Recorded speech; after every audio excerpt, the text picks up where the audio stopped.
averti et restez avec la parole. Il y aura de nouvelles choses. Oh, nous allons faire ceci. Oh, nous allons faire ceci. Ici au Peniel, nous ne sommes pas une église d'une certaine citation. Ici, nous sommes une église de toutes les citations de Frère Branham. Toutes les citations de Frère Branham. Parce qu'aujourd'hui, les prédicateurs ont peur.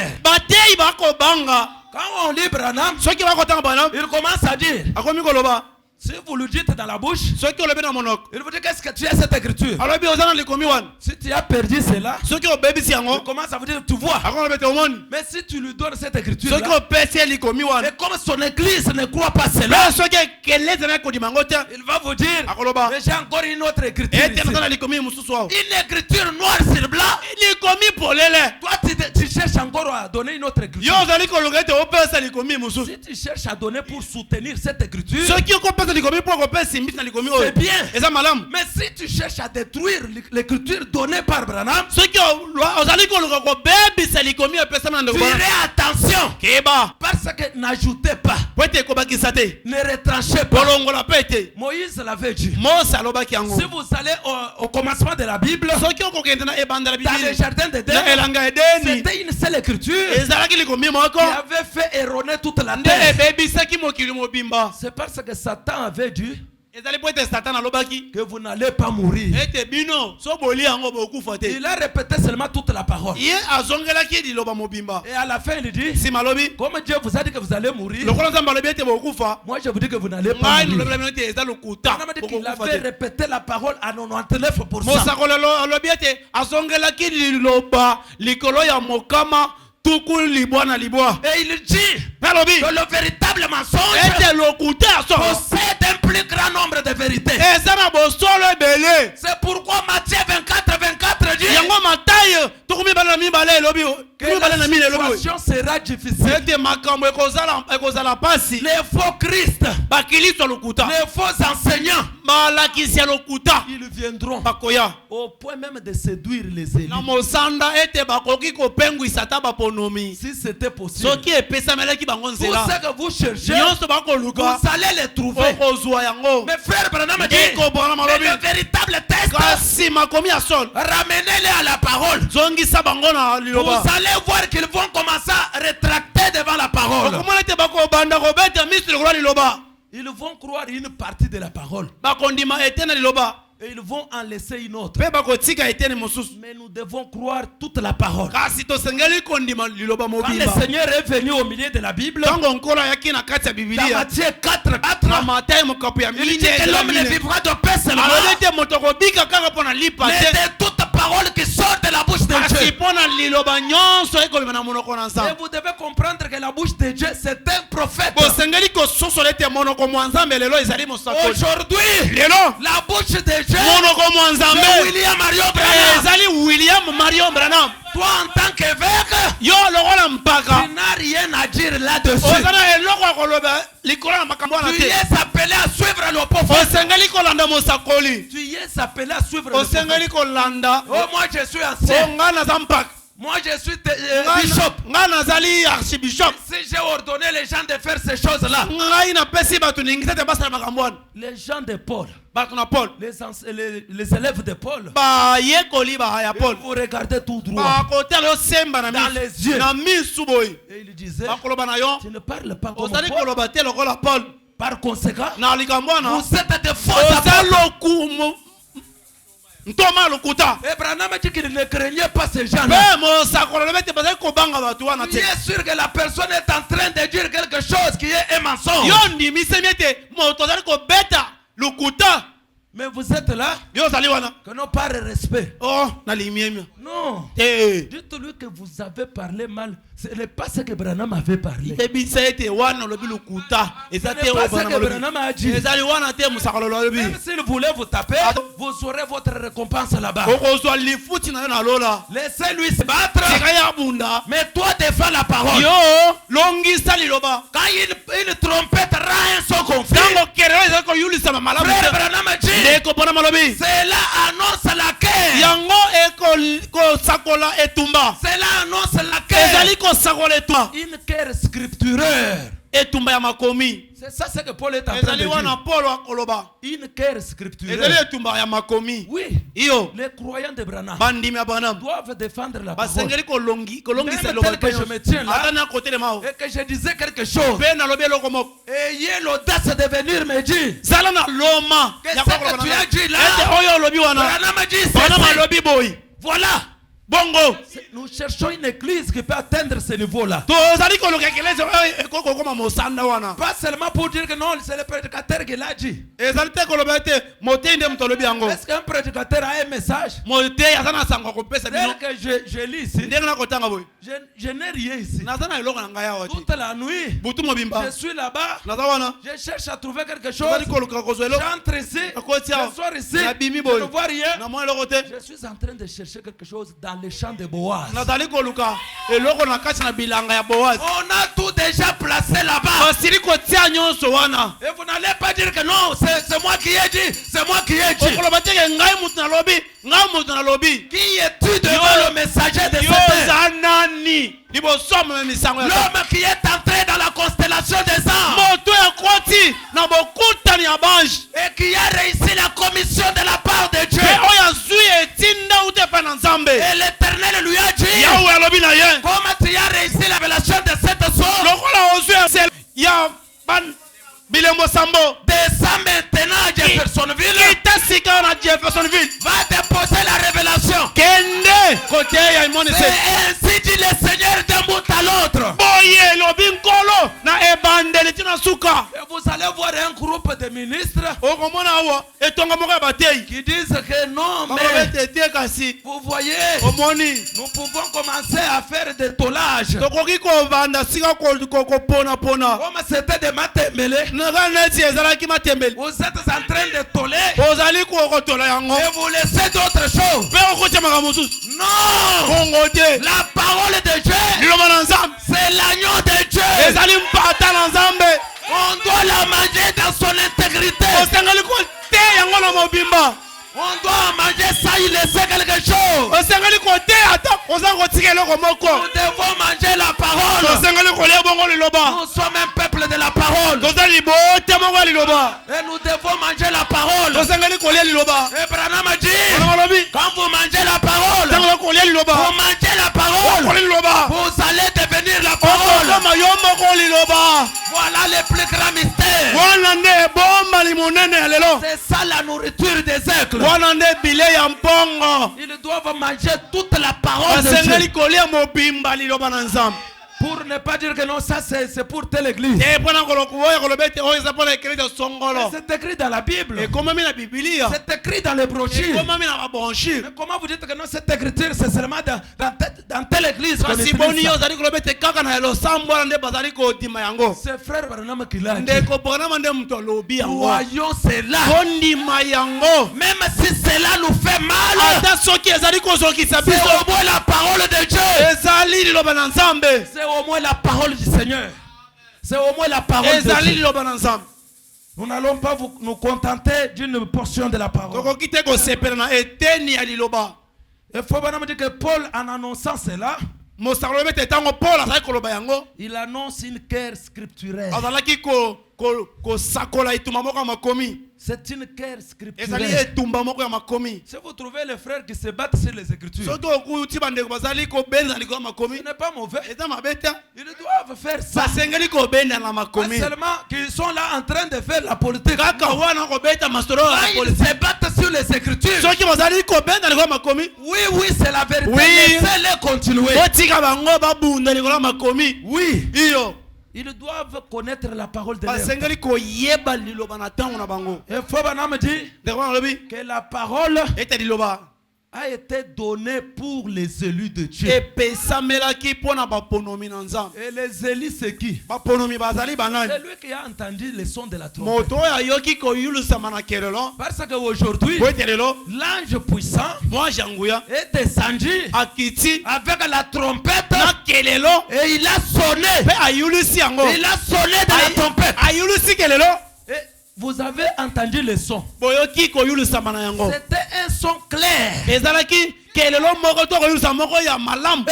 quitté les dénominations. Vous avez dit que non, ce n'est que la vérité. Ce n'est pas votre grand-père que vous avez enseigné cela. Mais c'est la révélation de Dieu.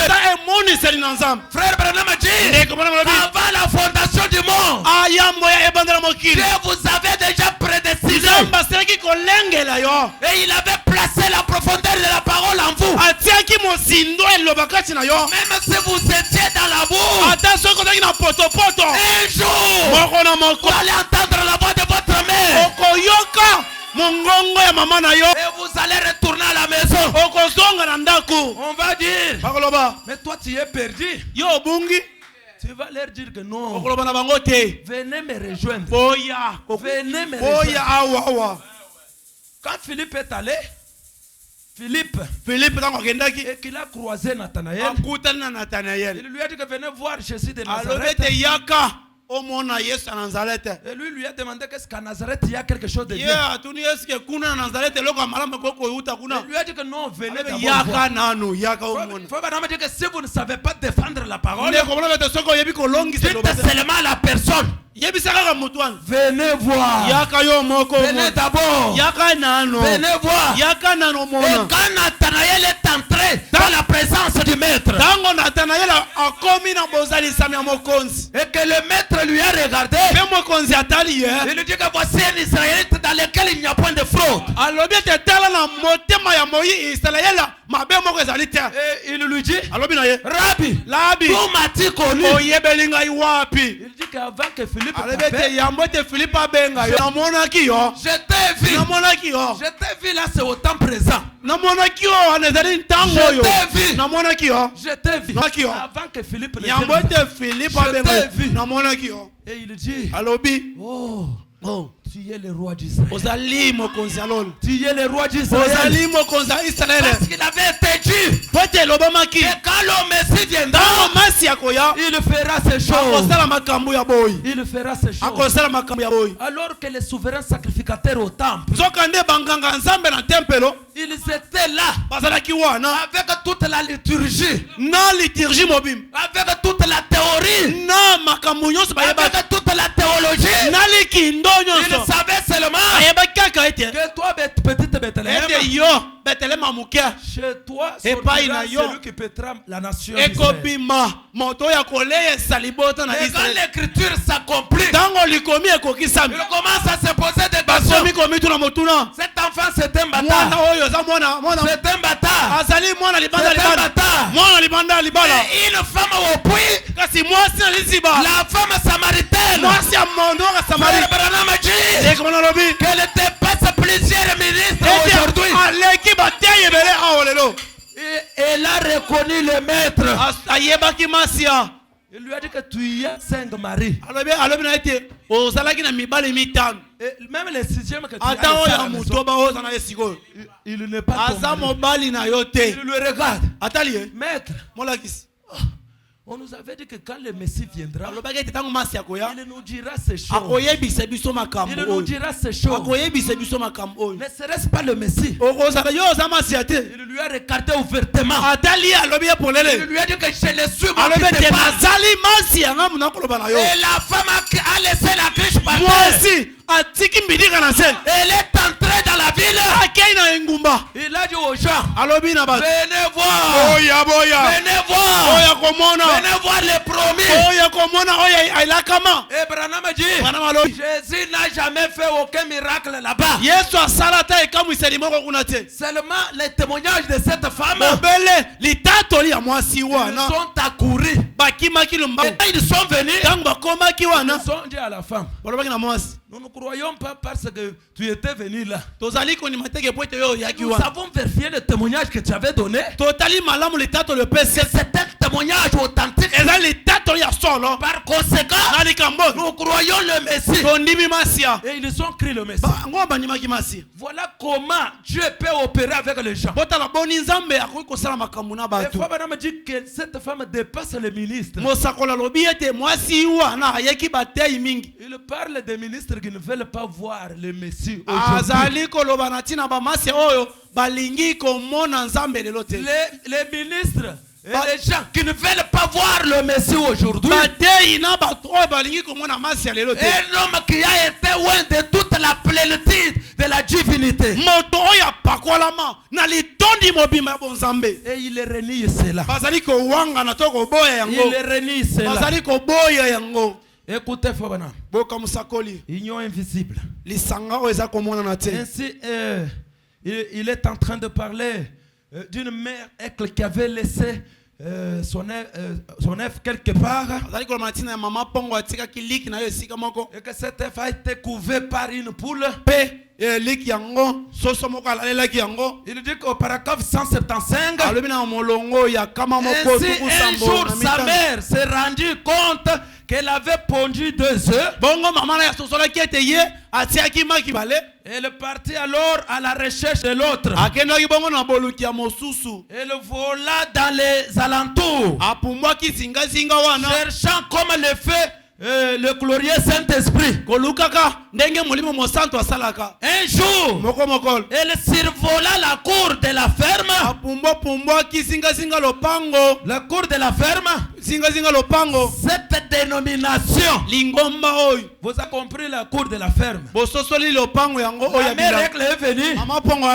Elle est en train de survoler sur la ferme. Et cette ferme, c'est quoi? Les dénominations.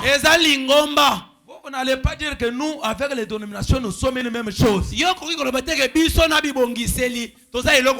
nous sommes une même chose. Par conséquent, nous pouvons commencer à nous marier. Vous êtes un faux docteur. Ce que vous dites là, Branham ne l'a jamais dit. Malgré les années que nous pouvons manipuler la parole, mais la parole demeurera toujours à jamais la parole de Dieu. Jamais. Ce n'est pas parce que l'homme a utilisé la Bible, il devient la même chose que vous. Mais pourquoi nous avions quitté là-bas? Pourquoi? Il fallait qu'on reste là-bas. Et que vous, les prédicateurs là, que vous puissiez arrêter le problème de dire que venez croire. Croire quoi? Allez chercher les buveurs d'alcool dans les bars. Si vous voyez quelqu'un qui quitte une église quelconque, dites-lui qu'il reste dans ton église parce que nous sommes la même chose. Branham dit que cette nourriture, les dénominationnels ne peuvent pas manger ça.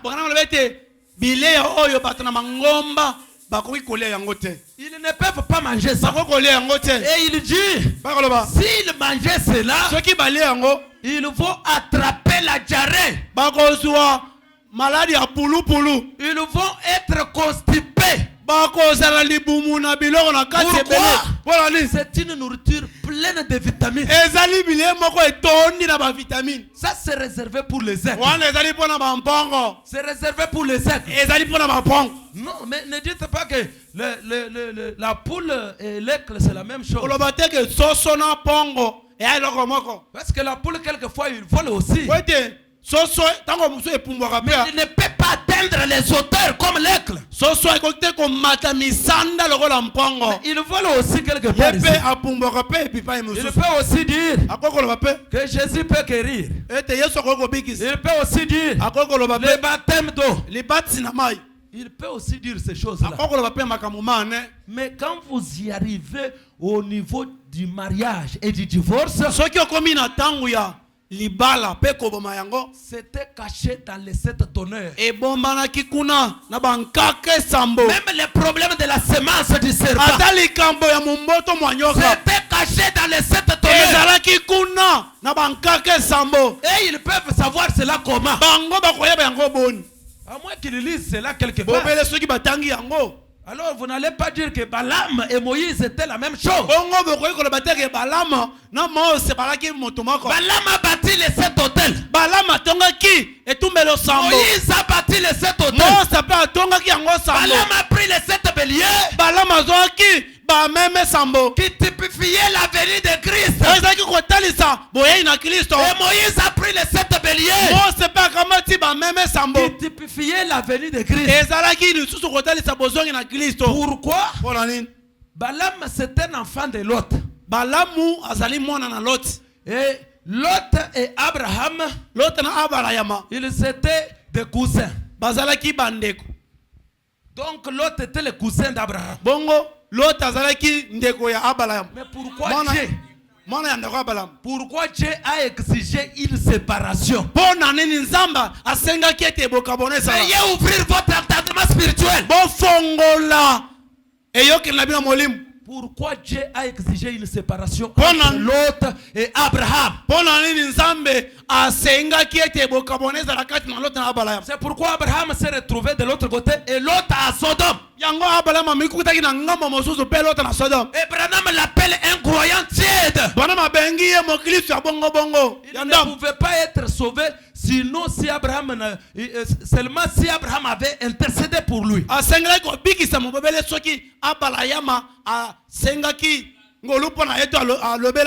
a intercédé pour lui. Les vierges folles ne peuvent pas hériter avec l'épouse. Ils seront sauvés après les milléniaux. Mais ils vont d'abord passer par la grande tribulation.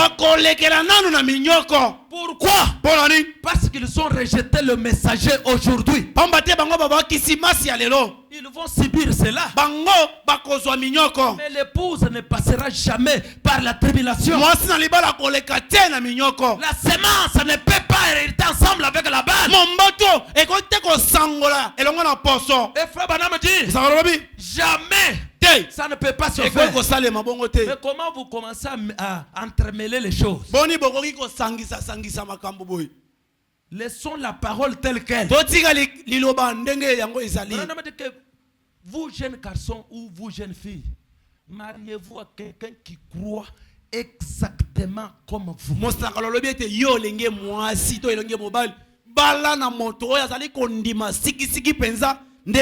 Est-ce que cette écriture-là peut être lue? Il peut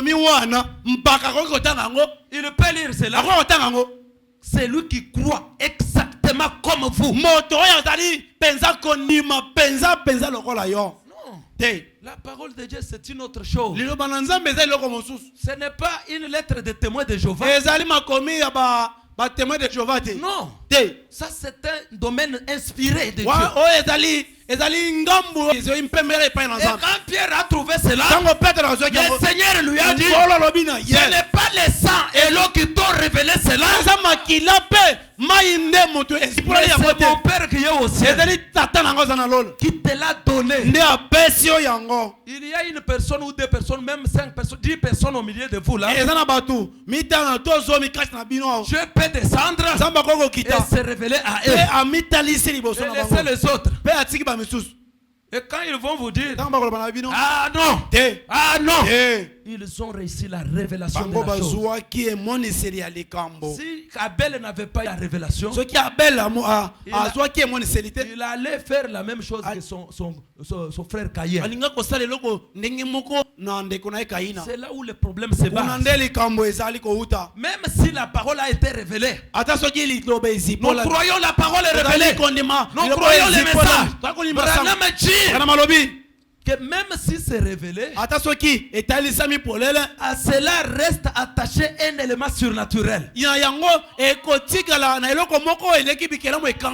ça la clé. Sinon tout le monde allait voir la chose. On a demandé à Jésus, pourquoi tu parles en parabole? Il a dit que c'est pour que les autres regardent et qu'ils ne voient pas. De peur que quand ils verront la chose, que qu'ils ne se répandent et que je les sauve. Vous voyez la chose? Il y a un groupe qui est déjà aveuglé. Ils sont destinés pour l'enfer. Et vous devez faire très attention. Oh, c'est un enseignant du message. Oui, mais que dit Paul d'aujourd'hui? Est-ce qu'il parle comme Paul aujourd'hui? Et s'il ne parle pas comme Paul, par conséquent, c'est un faux apôtre. C'est un faux apôtre. Et la parole de Dieu ne suscite pas d'une interprétation particulière. Ne demande pas que chacun dans son église commence à dire moi je dis ça. Moi je vois comme ça. Moi je vois comme ça. Et il y a des multi-religions. Vous entrez là-bas, il enseigne autre chose. Vous trouvez les gens qui font des choses comme dans la politique. Des ministres de Dieu. Ils marchent avec des couteaux derrière. Oh, nous sommes dans la réunion des ministres. Et un ministre sort une écriture que Branham a donnée. Vous voyez ces gens-là commencer à regarder leur pasteur. Qu'est-ce qu'il va dire? S'il ne dit rien, ils vont vous dire allez d'abord, on ne peut pas bâtir une doctrine sur une seule écriture. Moi j'ai une seule écriture. Toi tu en as combien? Croyons d'abord ce qu'il y a ici. Amenez d'abord ton écriture à toi. On puisse entrechoquer les choses pour faire jaillir les lumières. Mais d'abord croyons ce qu'il y a. C'est vraiment dommage. C'est vraiment dommage. Fabanam dit, il était en train de parler de la mère règle. Il dit qu'elle a survolé sur les dénominations. Et il survola. Elle regarda en bas et il vit son bébé. Quand Branham parle de la mère règle, vous êtes, si c'est à Maluku là-bas, votre pensée est à Maluku là-bas, pour commencer à voir comment l'aigle est en train de chercher son bébé. Le bébé dont il est question, c'est toi. Et la mère règle, c'est votre père. Le Seigneur Jésus. Quand il vient, il survole. Et il voit dans une dénomination l'un de ses bébés. Il voit l'un de ses bébés. Vraiment, c'est grave.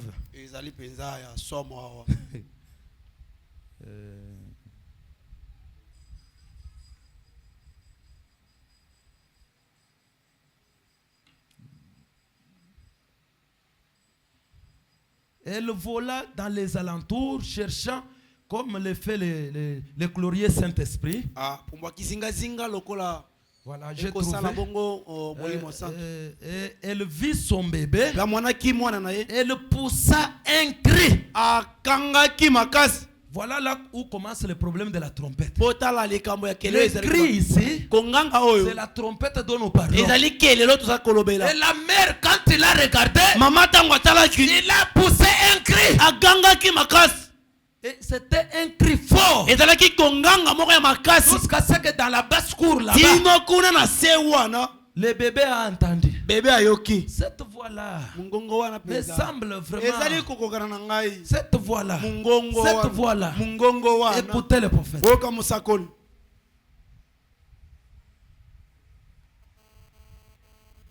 Je ne parviens pas toujours. Oui.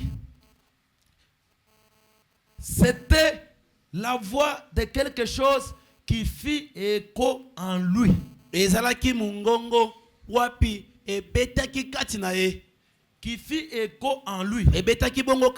Oh, ça sonne juste. Oh, laissez un germe. 176. Laissez un germe véritablement prédestiné par Dieu. Entendre la parole de Dieu. C'est de la musique pour lui. C'est de la musique. Vous savez, quand vous entrez dans les dominiques, là-bas, il y a les maîtres compositeurs. Et quand il compose, il donne cela au chef d'orchestre. Et le chef d'orchestre, il commence à donner maintenant au choriste. Et maintenant, les chefs d'orchestre vont embrouiller les choses. Les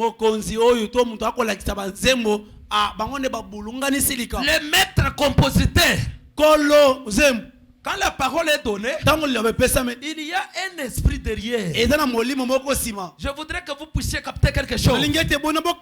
Vous savez comme moi ici, je peux réunir 10 personnes et leur dire quelque chose.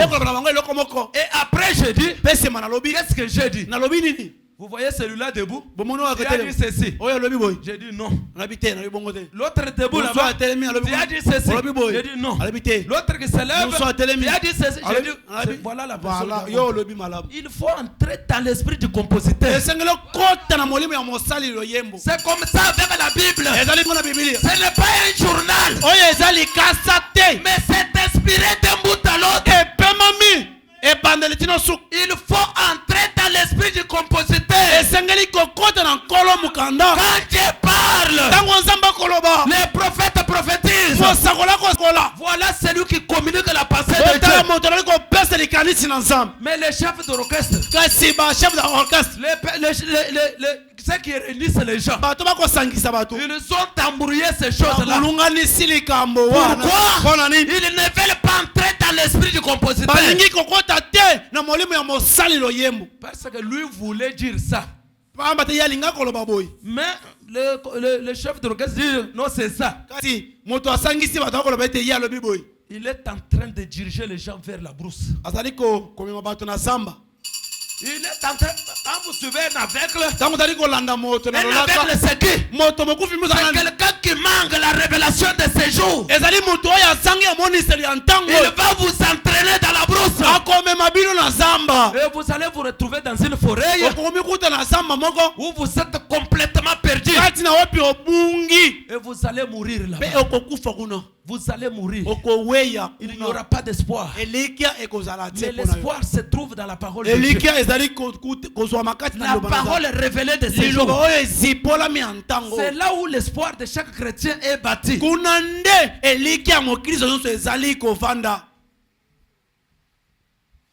Et faut me dire, quand l'éclat survolait, et qu'il a crié fortement, le bébé a entendu. Il a dit que non, ça c'est ma mère. C'est ma mère. Et quand en haut, mais comment ferais-je pour quitter ici? Il lui dit que bat les ailes. Bat les ailes. Et quand il a essayé de battre les ailes, il s'arrête quelque part ici.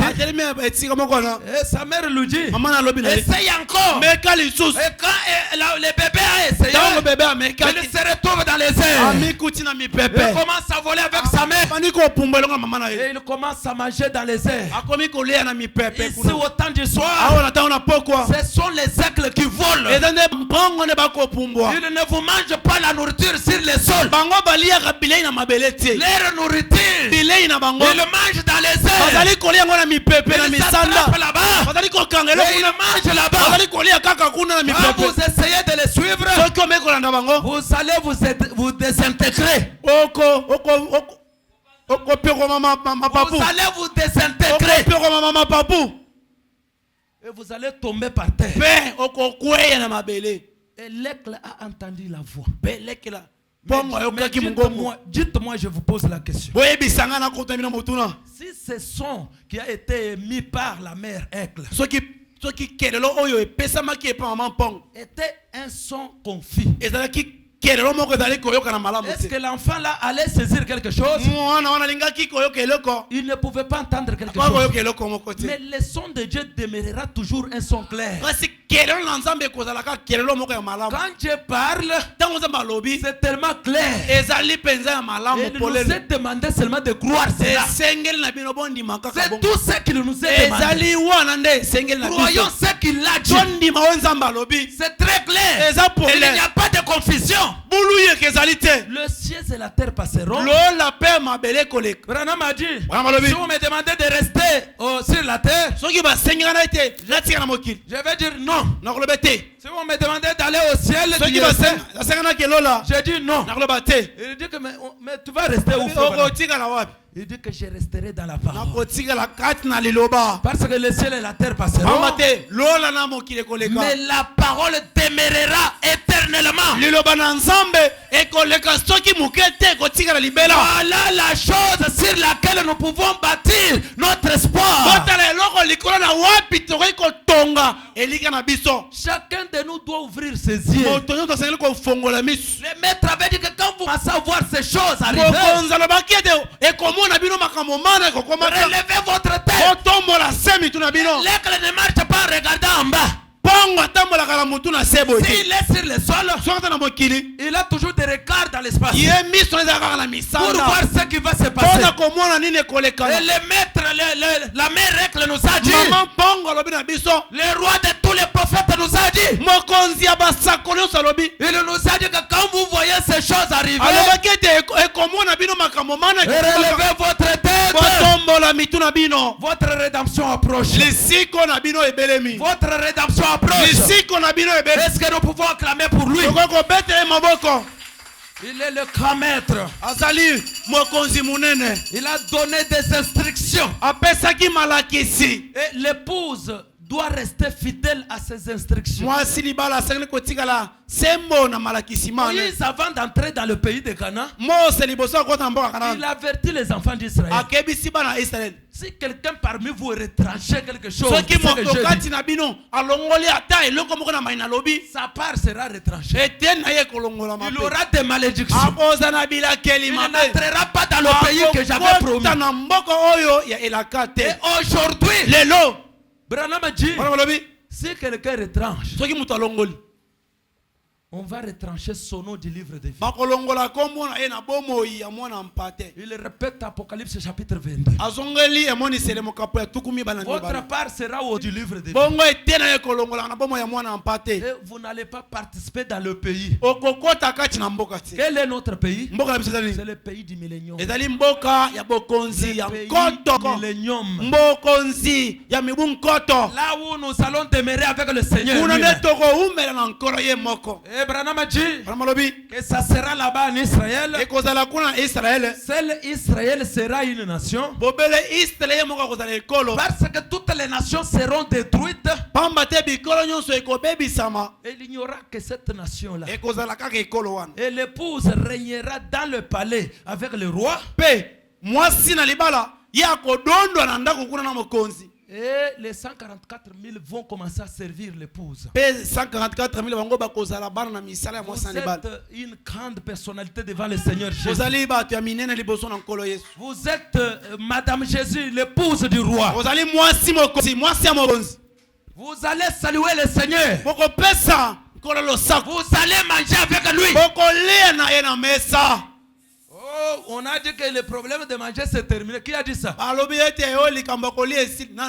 Mais c'est lui-même qui a dit que je ne mangerai plus encore ce fruit de vie.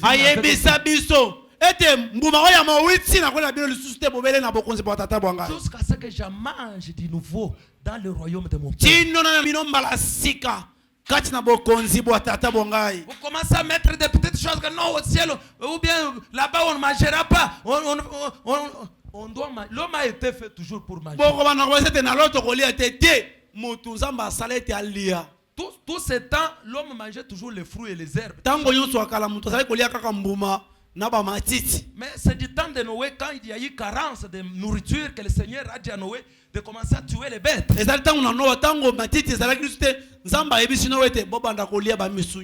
tout ce temps-là, Adam ne mangeait pas de chair. Il mangeait des herbes, des fruits. Dans les fruits là-bas, Dieu a placé la vie pour la survie des humains. Quelqu'un dit que moi je ne mange pas les herbes là, les pondous et les autres. Moi je ne mange pas, chez moi je mange seulement les viandes.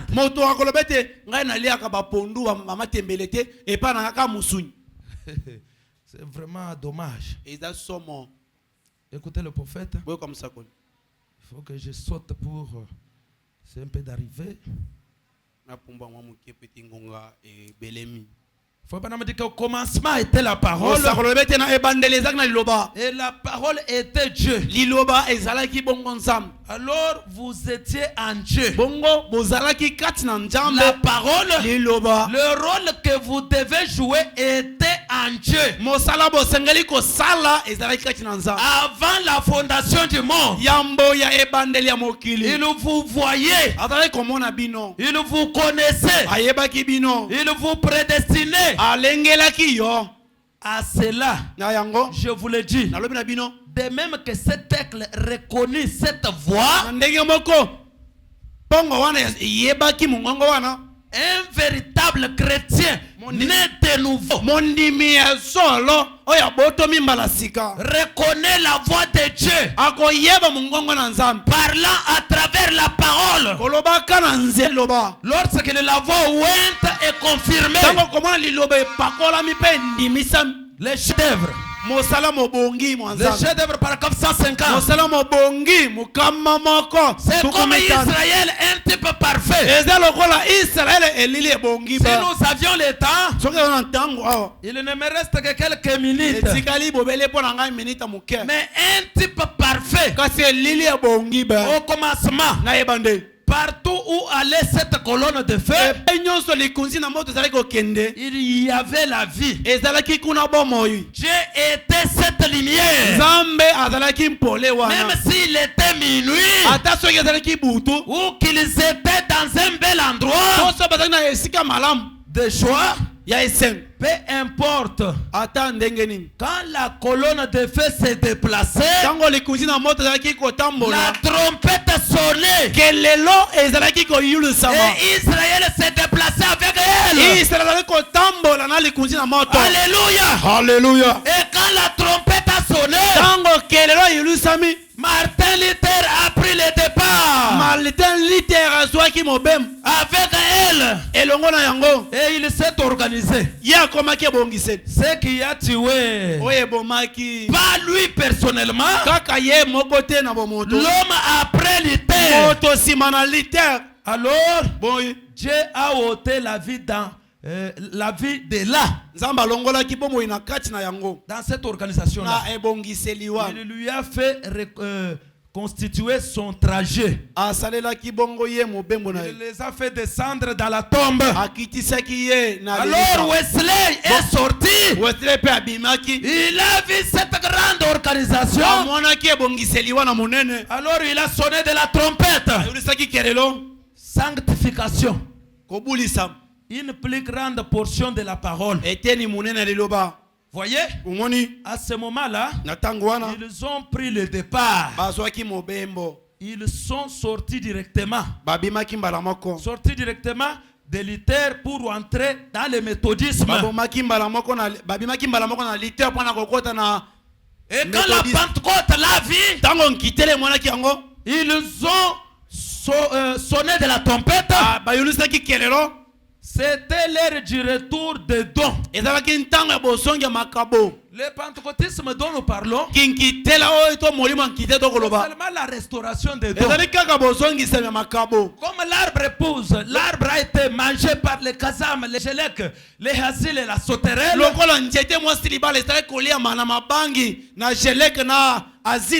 Et qu'au 4e âge de l'église, il ne restait que la souche.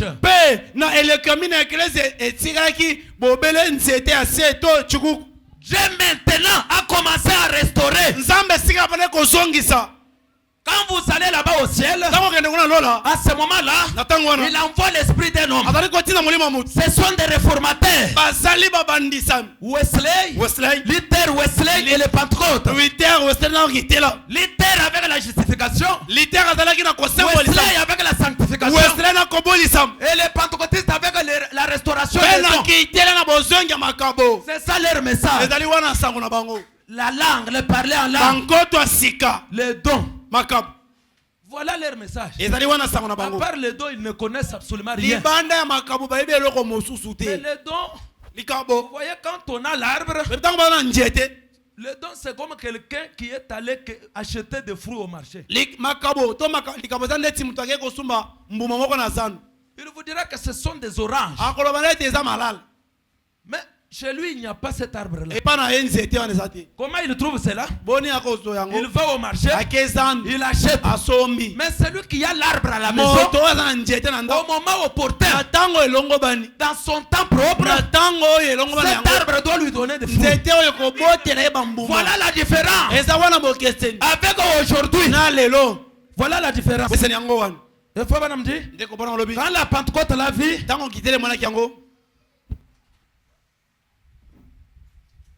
ensuite, ils se sont organisés, les pentecôtistes. Souvenez-vous, après la balle, ce sont les 3 étapes que nous connaissons. Il ne reste plus que les crains. Oh Dieu! Et ensuite, l'écran est expulsé de tout le reste. Amen et amen. Amen et amen. Les paroles de la semence commencent à prendre forme.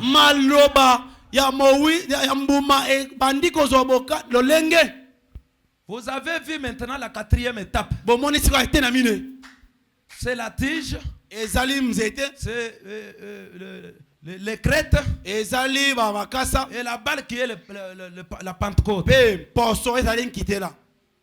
La Pentecôte dont nous parlons ici, ce n'est pas la Pentecôte originelle là-bas du temps de Pierre. C'est un mouvement qui est lié en 1906 là-bas dans les riz Azusa en Californie.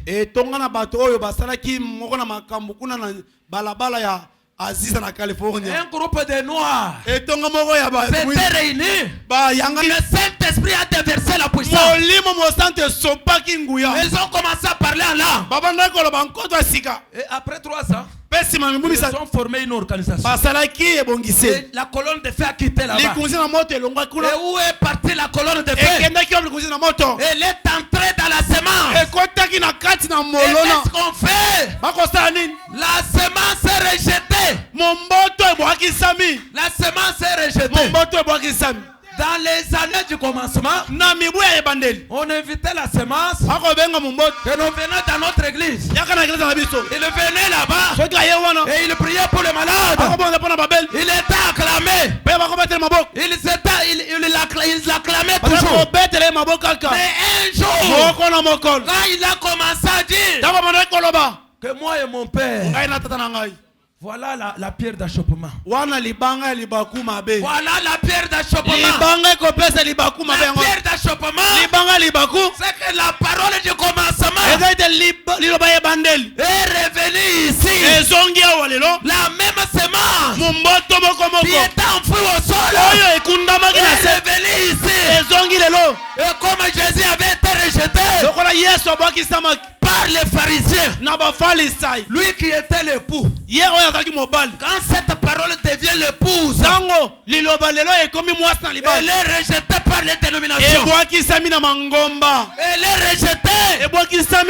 Mais toi, petit troupeau, tu as reçu cette parole.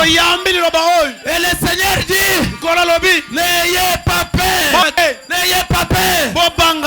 Il a pris à votre père. Et vous donnez le royaume.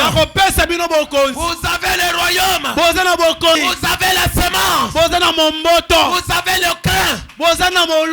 C'est la parole incarnée. C'est la parole faite chair. C'est la parole qui marche. Et quand vous mangez cette parole, vous devenez la parole. Et vous allez échapper à la colère de cette génération. Vous allez échapper. Vous allez échapper. Je vais lire une citation. Est-ce que le temps est arrivé? Le temps qui m'avait été imparti est arrivé. Merci.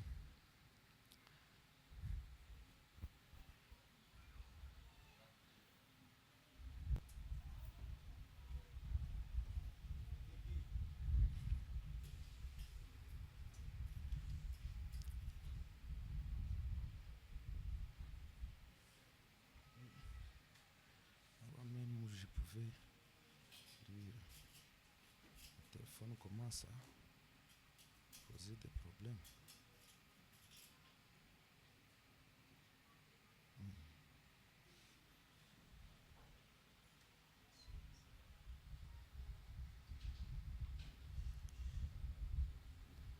Avec le téléphone, ça commence même à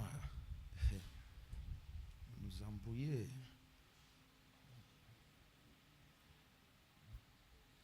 Et la parole a été rejetée. Il faut me dire, quand cette trompette-là a sonné, les enfants de Dieu doivent entendre le son clair de la parole. Ils doivent entendre le son clair. Oui, mes frères. Ils ne peuvent pas suivre un étranger. C'est comme la Bible le dit. Et mes brebis connaissent ma voix. Ils ne peuvent pas suivre un étranger. Ils ne peuvent pas suivre un étranger. Je vais lire même ici.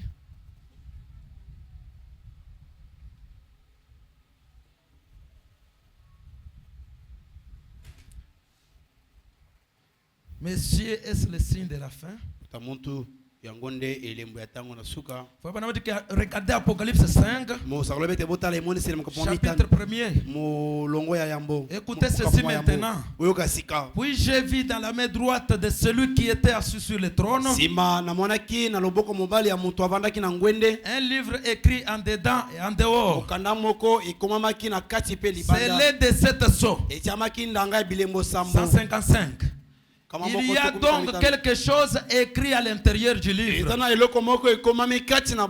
Mais en dehors, au dos du livre, et trouver cette sceau qui n'était pas écrit. Oh, ces gens, les révélateurs qui parlent. Maintenant, souvenez-vous, ce n'était pas écrit dans le livre. Mais au jour de la voix du 7e ange, tous ces mystères qui étaient écrits à l'intérieur s'accompliraient. Il devrait être résolu en ce jour-là. Maintenant, voyez-vous ce que je vais dire? Mais suivez-vous. C'est alors le moment que les 7 voix d'Apocalypse 10 soient révélées.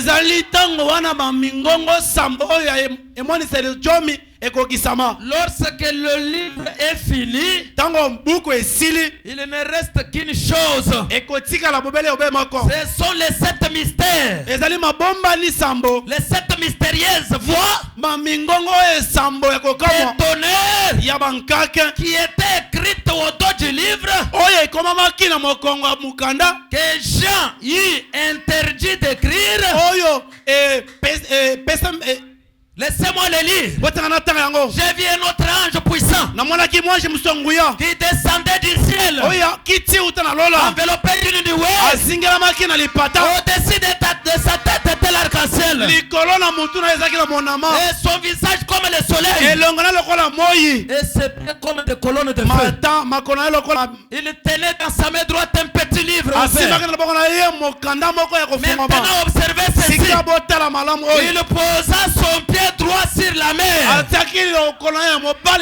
et son pied gauche sur la terre, et il cria d'une voix forte comme il rugit un lion. Et quand il cria, les 7 tonnerres firent entendre leur voix.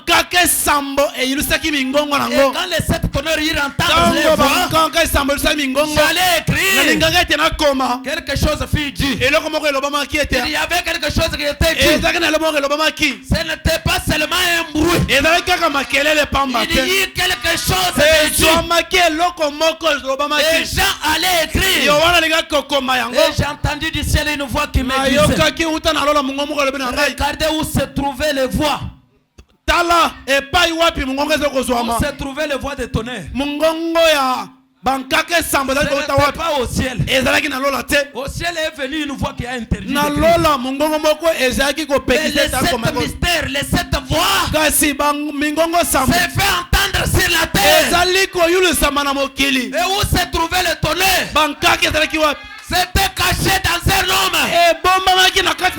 C'était caché dans un homme sur la terre. Et quand Jean a voulu écrire, on lui a dit que n'écris pas.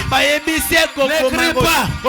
Mais au jour de la voix du 7e art, quand il sonnerait de la trompette, les mystères de Dieu seront révélés. Et frère Branham dit, les problèmes du mariage et du divorce était là-dedans. Le pardon pour le mariage était caché là-bas. Et le problème de la semence du serpent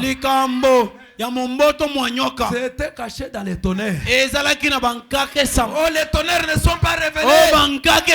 Il faut que vous puissiez nous dire, mais la semence du serpent était cachée là-dedans.